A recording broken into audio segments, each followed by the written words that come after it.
Hi friends, ಸಚಿವ ಕೃಷ್ಣ ಬೈರೇಗೌಡ ಜೀವನದ ಕತೆ ಗೊತ್ತಾ? ಇವರು ಬೆಳೆದು ಬಂದ ಹಾದಿ ಹೇಗಿದೆ? ಕೃಷ್ಣ ಬೈರೇಗೌಡ ರಾಜಕೀಯಕ್ಕೆ ಬಂದಿದ್ದು ಹೇಗೆ? ಎಷ್ಟು ಸಲ ಗೆದ್ದಿದ್ದಾರೆ? ಎಷ್ಟು ಸಲ ಸಚಿವರಾಗಿದ್ದಾರೆ? ಇವರು ಓದಿರೋದು ಎಷ್ಟು? ಮಾಡಿರೋ ಆಸ್ತಿ ಎಷ್ಟು? ಇವರ ಕುಟುಂಬ ಹೇಗಿದೆ? ಎಲ್ಲವನ್ನು ಈ ವಿಡಿಯೋದಲ್ಲಿ ಹೇಳ್ತೀವಿ. ಅದಕ್ಕೂ ಮುನ್ನ ನೀವಿನ್ನೂ ನಮ್ಮ ಚಾನಲ್ಗೆ ಸಬ್ಸ್ಕ್ರೈಬ್ ಆಗಿಲ್ಲ ಅಂದರೆ ಈ ಕೂಡಲೇ ಆಗಿ ಪಕ್ಕದ ಗಂಟೆ ಗುರುತಿನ ಮೇಲೆ ಕ್ಲಿಕ್ ಮಾಡಿ. 1973 ಏಪ್ರಿಲ್ 4 ಜನನ. ಕೃಷ್ಣ ಬೈರೇಗೌಡ ಇವರು 1973 ಏಪ್ರಿಲ್ 4 ಬೆಂಗಳೂರಿನಲ್ಲಿ ಜನಿಸಿದ್ರು. ಇವರ ತಂದೆ ಸಿ ಬೈರೇಗೌಡ, ತಾಯಿ ಸಾವಿತ್ರಮ್ಮ. ತಂದೆ ಸಿ ಬೈರೇಗೌಡರು ರಾಜಕೀಯದಲ್ಲಿ ಗುರುತಿಸಿಕೊಂಡಿದ್ರು. 5 ಸಲ ಶಾಸಕರಾಗಿ ಜೆ.ಎಚ್. ಪಟೇಲ್ ಸರ್ಕಾರದಲ್ಲಿ ಸಚಿವರಾಗಿಯೂ ಕೆಲಸ ಮಾಡಿದ್ರು. ಹೀಗಾಗಿ ಕೃಷ್ಣ ಬೈರೇಗೌಡ ಬಾಲ್ಯದ ಜೀವನದಲ್ಲಿ ಏನೂ ಕಷ್ಟ ಇರಲಿಲ್ಲ, ಆರಾಮದಾಯಕವಾಗಿ ಇತ್ತು. ಒಕ್ಕಲಿಗ ಸಮುದಾಯ ಇವರದ್ದಾಗಿತ್ತು. ಕೃಷ್ಣ ಬೈರೇಗೌಡ ಎಷ್ಟು ಓದಿದ್ದಾರೆ? ನರ್ಸಾಪುರದ ಸರ್ಕಾರಿ ಪ್ರೈಮರಿ ಸ್ಕೂಲ್ನಲ್ಲಿ ಕೃಷ್ಣ ಬೈರೇಗೌಡ ಆರಂಭಿಕ ಶಿಕ್ಷಣ ಪಡೆದ್ರು. ಮುದ್ದೇನಹಳ್ಳಿಯ ಸತ್ಯಸಾಯಿ ಸ್ಕೂಲ್ನಲ್ಲಿ SSLC ಮುಗಿಸಿದ್ರು. ಬಸವನಗುಡಿಯ ನ್ಯಾಷನಲ್ ಕಾಲೇಜಿನಲ್ಲಿ PUC ಕಂಪ್ಲೀಟ್ ಮಾಡಿದ್ರು. 1994 ಬೆಂಗಳೂರಿನ ಕ್ರೈಸ್ಟ್ ಯೂನಿವರ್ಸಿಟಿಯಲ್ಲಿ ಬಿಸಿನೆಸ್ ಮ್ಯಾನೇಜ್ಮೆಂಟ್ ಪದವಿ ಪಡ್ಕೊಂಡ್ರು. ನಂತರ ಹೆಚ್ಚಿನ ಓದಿಗೆ ಅಮೆರಿಕಾಗೆ ತೆರಳಿದ್ರು. ವಾಷಿಂಗ್ಟನ್ DCಯಲ್ಲಿರೋ ಅಮೆರಿಕನ್ ಯೂನಿವರ್ಸಿಟಿಯಲ್ಲಿ ಅಂತಾರಾಷ್ಟ್ರೀಯ ಸಂಬಂಧಗಳು ವಿಚಾರದಲ್ಲಿ MA ಕಂಪ್ಲೀಟ್ ಮಾಡಿದ್ರು. ಕೃಷಿಗೆ ಇಳಿದ ಕೃಷ್ಣ ಬೈರೇಗೌಡ 1999 ಮಾಸ್ಟರ್ಸ್ ಮಾಡಿದ್ರು. ನಂತರ ವಾಷಿಂಗ್ಟನ್ನ ಎಥಿಯೋಪಿಯನ್ ರಾಯಭಾರಿ ಕಚೇರಿಯಲ್ಲಿ ಅಸೋಸಿಯೇಟ್ ಆಗಿ ತಮ್ಮ ಪ್ರಾಜೆಕ್ಟ್ ಮುಗಿಸಿದ್ರು. ಇದರ ನಡುವೆ ವಾಷಿಂಗ್ಟನ್ DCಯಲ್ಲಿ ಡೆವಲಪ್ಮೆಂಟ್ ಆಲ್ಟರ್ನೇಟಿವ್ಸ್ ಕಂಪನಿಯಲ್ಲಿ ಪ್ರಾಜೆಕ್ಟ್ ಅಸೋಸಿಯೇಟ್ ಆಗಿ ಕೆಲಸ ಮಾಡಿದ್ರು. ಇದಾದ್ಮೇಲೆ ಕರ್ನಾಟಕಕ್ಕೆ ಮರಳಿದ ಕೃಷ್ಣ ಬೈರೇಗೌಡ ನೇರವಾಗಿ ರಾಜಕೀಯಕ್ಕೆ ಬರಲಿಲ್ಲ. 2000ರಿಂದ 2002 ಕೋಲಾರ ಜಿಲ್ಲೆಯಲ್ಲಿದ್ದ ತಮ್ಮದೇ ಜಮೀನಿನಲ್ಲಿ ಕೃಷಿಯಲ್ಲಿ ತೊಡಗಿಸಿಕೊಂಡ್ರು. 2003 ತಂದೆ ನಿಧನ, ರಾಜಕೀಯ ಎಂಟ್ರಿ. ಕೃಷ್ಣ ಬೈರೇಗೌಡರ ತಂದೆ C Byregowda all India progressive Janata Dal ಪಕ್ಷದ ನಾಯಕರಾಗಿದ್ರು. ಆದರೆ 2003 ಇವರು ವಿಧಿವಶರಾದ್ರು. ಸಿ ಬೈರೇಗೌಡ ಕೋಲಾರದ ವೇಮಗಲ್ ಅನ್ನೋ ವಿಧಾನಸಭೆ ಕ್ಷೇತ್ರವನ್ನ ಪ್ರತಿನಿಧಿಸ್ತಿದ್ರು. ಅವರ ನಿಧನದಿಂದ ತೆರವಾದ ವೇಮಗಲ್ ಕ್ಷೇತ್ರಕ್ಕೆ ಉಪಚುನಾವಣೆ ನಡೀತು. ಅದರಲ್ಲಿ ಕೃಷ್ಣ ಬೈರೇಗೌಡ ಸ್ಪರ್ಧಿಸಿದ್ರು. ಮೊದಲ ಸಲವೇ ವಿನ್ ಕೂಡ ಆದ್ರು. ಈ ರೀತಿ ಕೃಷ್ಣ ಬೈರೇಗೌಡ ರಾಜಕೀಯಕ್ಕೆ ಎಂಟ್ರಿ ಕೊಟ್ರು. ಕೃಷ್ಣ ಬೈರೇಗೌಡ ಕೂಡ ಆಲ್ ಇಂಡಿಯಾ ಪ್ರೋಗ್ರೆಸಿವ್ ಜನತಾ ಪಕ್ಷದಲ್ಲೇ ಇದ್ರು. ಆದರೆ 2004 ಚುನಾವಣೆಯಲ್ಲಿ ಕೃಷ್ಣ ಬೈರೇಗೌಡ ಕಾಂಗ್ರೆಸ್ ಸೇರಿ ವೇಮಗಲ್ ಕ್ಷೇತ್ರದಲ್ಲಿ ಸ್ಪರ್ಧಿಸಿದ್ರು. 2ನೇ ಬಾರಿಗೆ ವಿನ್ ಕೂಡ ಆದ್ರು.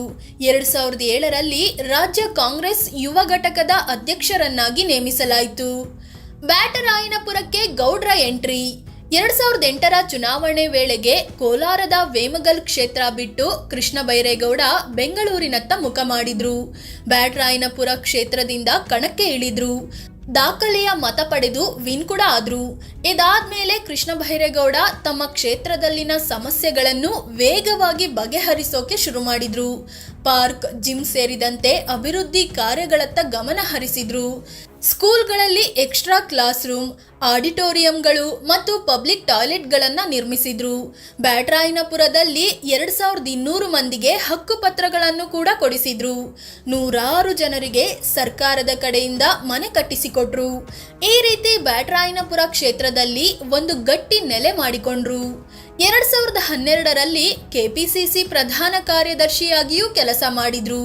2013 ಮತ್ತೆ ವಿನ್, ಸಚಿವ ಸ್ಥಾನ. 2013 ಚುನಾವಣೆಯಲ್ಲಿ ಮತ್ತೆ ಕೃಷ್ಣ ಬೈರೇಗೌಡ ಬ್ಯಾಟರಾಯನಪುರ ಕ್ಷೇತ್ರದಲ್ಲಿ ಸ್ಪರ್ಧಿಸಿ ವಿನ್ ಆದ್ರು. ಸಿದ್ದರಾಮಯ್ಯ CM ಆದಾಗ ಅವರ ಕ್ಯಾಬಿನೆಟ್ನಲ್ಲಿ ಕೃಷಿ ಸಚಿವರಾಗಿ ಕೆಲಸ ಮಾಡಿದ್ರು. ಈ ವೇಳೆ ರಾಜ್ಯದಲ್ಲಿ ಕೃಷಿ ಅಭಿವೃದ್ಧಿಗೆ ಹಲವಾರು ಹೆಜ್ಜೆಗಳನ್ನ ಇಟ್ರು.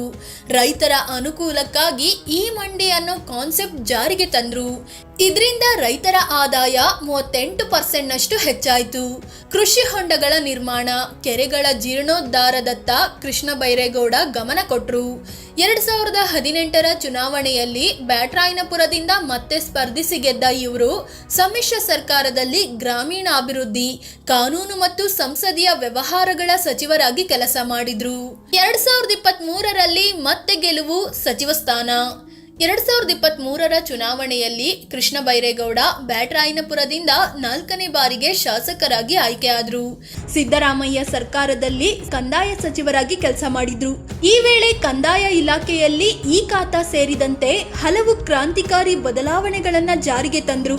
ಆದ್ರೆ ಅಷ್ಟರಲ್ಲಿ ಸಿದ್ದರಾಮಯ್ಯ ಕೆಳಗಿಳಿದು ಡಿಕೆ ಶಿವಕುಮಾರ್ ಸಿಎಂ ಆದ್ರು. ಈಗ ಕೃಷ್ಣ ಬೈರೇಗೌಡರಿಗೆ ಬೆಂಗಳೂರು ಅಭಿವೃದ್ಧಿ ಖಾತೆ ಕೊಡಲಾಗಿದೆ. ಇದೀಗ ಹೊಸದಾಗಿ ಕೊಟ್ಟಿರೋ ಇಲಾಖೆಯಲ್ಲೂ ಕ್ರಾಂತಿಕಾರಿ ಬದಲಾವಣೆಗಳು ಶುರುವಾಗಿದೆ. ಮೀಟಿಂಗ್ ಮೇಲೆ ಮೀಟಿಂಗ್ ಮಾಡಿ ಅಧಿಕಾರಿಗಳನ್ನ ಕ್ಲಾಸ್ ತಗೊಳ್ತಿದ್ದಾರೆ. ಕೃಷ್ಣ ಬೈರೇಗೌಡ ಕುಟುಂಬ ಹೇಗಿದೆ? ಕೃಷ್ಣ ಬೈರೇಗೌಡ ಅಮೆರಿಕಾದಲ್ಲಿ ಓದುತ್ತಿದ್ದಾಗ ಮೀನಾಕ್ಷಿ ಶೇಷಾದ್ರಿ ಅನ್ನೋರ ಪರಿಚಯವಾಯಿತು. ಇಬ್ಬರು ಬೆಂಗಳೂರಿನವರೇ ಆಗಿದ್ರಿಂದ ತುಂಬಾ ಕ್ಲೋಸ್ ಆದ್ರು. ಅದೇ ನಂತರದಲ್ಲಿ ಪ್ರೀತಿಗೆ ತಿರುಗಿ ಮದುವೆ ಆದ್ರು. ದೇವರಲ್ಲಿ ನಂಬಿಕೆ ಇಲ್ಲದಿದ್ರೂ ಎಲ್ಲ ಹಬ್ಬಗಳನ್ನು ಆಚರಿಸಿಕೊಳ್ತಾರೆ. ಕೃಷ್ಣ ಬೈರೇಗೌಡರು ಒಕ್ಕಲಿಗರಾದ್ರೂ ಮಾಂಸಾಹಾರ ಸೇವಿಸೋದಿಲ್ಲ. ಹತ್ತತ್ರ 30 ವರ್ಷಗಳಿಂದ ಮಾಂಸಾಹಾರ ತ್ಯಜಿಸಿದ್ದು ಪ್ಯೂರ್ ವೆಜಿಟೇರಿಯನ್ ಆಗಿದ್ದಾರೆ. ಅದರಲ್ಲೂ ಆರ್ಗ್ಯಾನಿಕ್ ತರಕಾರಿ ಮತ್ತು ಮಿಲೆಟ್ಸ್ ಗಳನ್ನ ಹೆಚ್ಚಾಗಿ ಯೂಸ್ ಮಾಡ್ತಾರೆ. ರಾಜಕೀಯಕ್ಕೆ ಬಂದ್ರೂ ಕೃಷಿಯನ್ನು ಮರೆತಿಲ್ಲ. ಇಂದಿಗೂ ಕೃಷಿಯಲ್ಲಿ ತೊಡಗಿಸಿಕೊಂಡಿದ್ದಾರೆ. ಕೃಷ್ಣ ಬೈರೇಗೌಡ ಆಸ್ತಿ ಎಷ್ಟಿದೆ?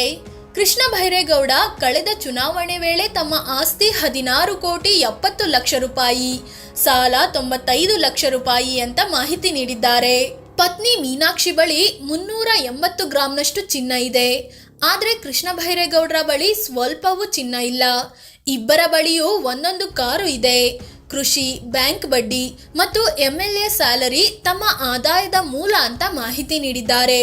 ಕೃಷ್ಣ ಬೈರೇಗೌಡ ಶಾಸಕ, ಸಚಿವ ಆಗಿದ್ರು ಪತ್ನಿ ಮೀನಾಕ್ಷಿ ಈಗಲೂ IT ಕ್ಷೇತ್ರದಲ್ಲಿ ಕೆಲಸ ಮಾಡ್ಕೊಂಡಿದ್ದಾರೆ. ಕ್ಲೀನ್ ಇಮೇಜ್ ಹೊಂದಿರೋ ಸಚಿವ. ಇವರು ರಾಜಕಾರಣಕ್ಕೆ ಬಂದು 20 ವರ್ಷ ಕಳೆದಿದೆ. 6 ಸಲ ಶಾಸಕರಾಗಿ 3ನೇ ಸಲ ಸಚಿವರಾಗಿ ಕೆಲಸ ಮಾಡ್ತಿದ್ದಾರೆ. ಆದ್ರೆ ಈವರೆಗೆ ಇವರ ವಿರುದ್ಧ ಒಂದೇ ಒಂದು ಆರೋಪ ಕೇಳಿ ಬಂದಿಲ್ಲ. ಕ್ಲೀನ್ ಇಮೇಜ್ ಮೇಂಟೈನ್ ಮಾಡಿದ್ದಾರೆ. ಏನೇ ಸಮಸ್ಯೆ ಆದ್ರೂ ಕ್ವಿಕ್ ರೆಸ್ಪಾನ್ಸ್ ಮೂಲಕ ಹೆಸರು ಮಾಡಿದ್ದಾರೆ. ಪಕ್ಷದ ವಿರುದ್ಧ ಅಥವಾ ಪಕ್ಷದ ನಾಯಕರ ವಿರುದ್ಧ ಏನಾದ್ರೂ ಆರೋಪ ಕೇಳಿ ಬಂದ್ರೆ ಮೀಡಿಯಾ ಮುಂದೆ ಬಂದು ಸ್ಪಷ್ಟನೆ ಕೊಡೋದ್ರಲ್ಲೂ ಇವರೇ ಮುಂದೆ ಇರ್ತಾರೆ. ಮೂಡಾ ಕೇಸ್ನಲ್ಲಿ ಸಿದ್ದರಾಮಯ್ಯ ಪರವಾಗಿ ಗಟ್ಟಿಯಾಗಿ ನಿಂತವರಲ್ಲಿ ಇವರು ಕೂಡ ಒಬ್ಬರಾಗಿದ್ದಾರೆ. ಫ್ರೆಂಡ್ಸ್, ಸಚಿವ ಕೃಷ್ಣ ಬೈರೇಗೌಡರ ಜೀವನದ ಬಗ್ಗೆ ಮಾಹಿತಿ ನೀಡುವ ಪ್ರಯತ್ನ. ಇವರ ಬಗ್ಗೆ ನಿಮಗೇನು ಅನ್ಸುತ್ತೆ ಅಂತ ಕಾಮೆಂಟ್ ಮಾಡಿ ಹೇಳಿ. ಅದೇ ರೀತಿ ನೀವಿನ್ನೂ ನಮ್ಮ ಚಾನಲ್ಗೆ ಸಬ್ಸ್ಕ್ರೈಬ್ ಆಗಿಲ್ಲ ಅಂದ್ರೆ ಈ ಕೂಡಲೇ ಆಗಿ ಪಕ್ಕದ ಗಂಟೆಯ ಗುರುತಿನ ಮೇಲೆ ಕ್ಲಿಕ್ ಮಾಡಿ. ಧನ್ಯವಾದ.